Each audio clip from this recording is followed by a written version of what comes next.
From the KATC Weather Lab, here's Bradley's forecast.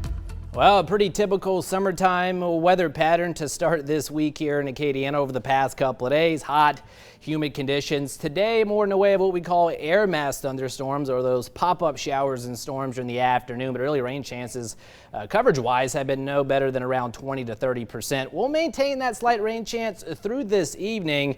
And then again, still the possibility of a few scattered thunder showers tomorrow before drier air moves in for the end of the week. So we'll take a look at that extended forecast in just a second. But first, here's the upper level pattern, and ridge of high pressure is still in control across the southeast. That's the same ridge that was pretty much overhead our part of the world going back to this weekend. But again, it is now has made its way off to the east, thus opening up the door for at least a few more afternoon showers and storms. We're going to have a weak upper level disturbance pushing on through tomorrow, and that's actually going to eventually usher in some drier air Thursday and Friday, helping to lower our rain chances here in Acadiana. Satellite radar composite, again, most of the activity into southeastern Texas, the Gulf of Mexico, and then here locally, again, mainly just a pop-up afternoon showers and storms, nothing too terribly bad. Most of us haven't seen a whole lot. And Power Doppler 3, again, picking up on a couple of those lone showers out there. We were tracking a nice little downpour in eastern Iberia Parish, east of the New Iberia and Lauraville area, but that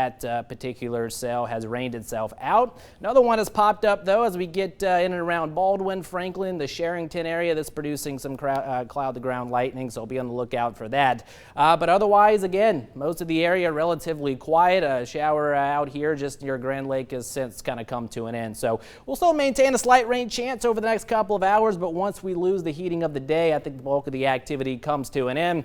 Otherwise, we are mild and muggy overnight tonight, lower 70s. That's where we'll start the day tomorrow. It's going to be a partly to mostly cloudy type of day. Still quite warm. Most of us sneaking into the mid and upper 80s by the afternoon.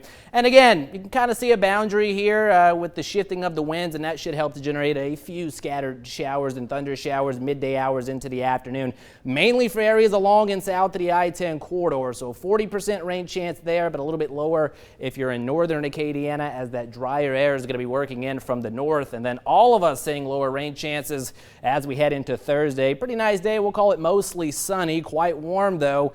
Slightly lower dew points is going to help push those temperatures well into the upper 80s, but most of us probably sneaking into the lower 90s come Thursday afternoon. In the short term, again, lower 70s for those overnight lows. That's where we'll start the day tomorrow. We still push into the mid and upper 80s tomorrow afternoon, despite the partly to mostly cloudy sky. Again, highest rain chances along and south of the I-10 corridor.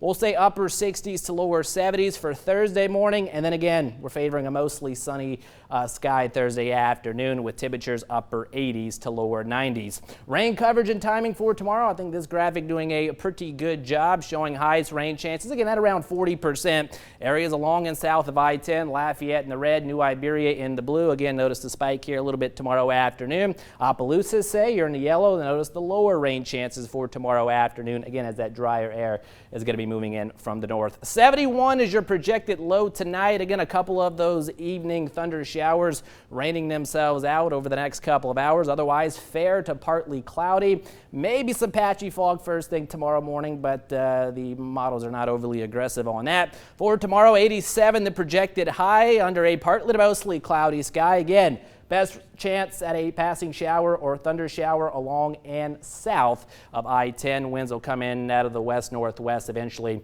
at around 5 to 10 miles per hour. Let's advance it forward into the 10-day forecast. 90 to 91 Thursday into Friday with the lower rain chances. Here we go into the weekend. We'll call it a quote-unquote cool front, but don't get your hopes up. We're not talking a drastic cool down behind this front, but at least slightly more comfortable conditions, lower humidity as we round out the weekend and head into the early parts of next week. But we're still going to be seeing high temperatures pushing well into the mid and upper 80s, but at least we're not going to see 70-degree dew points. They'll be in the 50s. So again, the air feeling a little bit better than where we have been. Yeah, over the past you had us at lower humidity. Yeah, that's all we needed. And you know, people get on us. Oh, Bradley, you know, it's not going to be turning cold. Why are you calling it a cool front? We'll call it a lower humidity front. We'll take that. Great. Just Thank you. small victories. Thanks, Bradley.